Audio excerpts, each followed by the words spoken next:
Right ఇక తెలంగాణలోని out sourcing contract ఉద్యోగులకు రేవంత్ రెడ్డి ప్రభుత్వం భారీ శుభవార్త చెప్పింది. ఇకపై రెగ్యులర్ ప్రభుత్వ ఉద్యోగులతో పాటు అవుట్ సోర్సింగ్ కాంట్రాక్ట్ సిబ్బందికి కూడా ప్రతి నెల 1వ తేదీనే జీతాలు అందించేలా రాష్ట్ర ప్రభుత్వం చర్యలు చేపట్టింది. ముఖ్యమంత్రి రేవంత్ రెడ్డి గతంలో ఇచ్చిన హామీని అమలు చేస్తూ ఆర్థిక శాఖ ఈ నెల నుంచే కొత్త విధానాన్ని అమలుకు తీసుకొచ్చింది.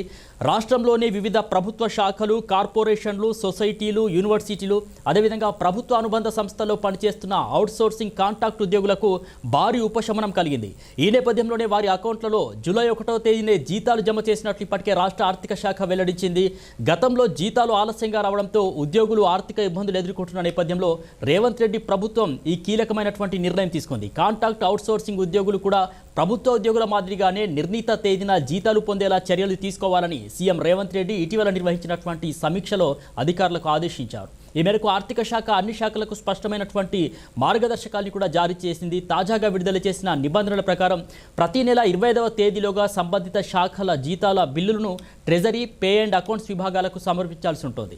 అలాగే నెల చివరి 10 దినానికల్లా బిల్లుల పరిశీలన ఉంటుంది. ఆడిట్ ప్రక్రియ పూర్తి చేసి తదుపరి నెల మొదటి తేదీనే ఉద్యోగుల ఖాతాల్లో జీతాలు జమ అయ్యేలా చర్యలు తీసుకోవాలని రాష్ట్ర ప్రభుత్వం అయితే సూచించింది.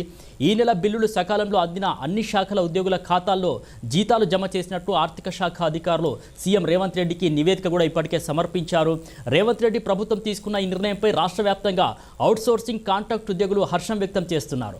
జీతాల కోసం ప్రతి నెల ఎదురు చూడాల్సినటువంటి పరిస్థితి ఇక నుంచి ఉండదని, కుటుంబ ఆర్థిక ప్రణాళికలు కూడా సులభతరం అవుతాయని వారు అభిప్రాయం వ్యక్తం చేస్తున్నారు. ఈ నిర్ణయం లక్షలాది మంది కాంట్రాక్ట్ అవుట్ సోర్సింగ్ ఉద్యోగులకు భారీ ఊరటనివ్వనుంది.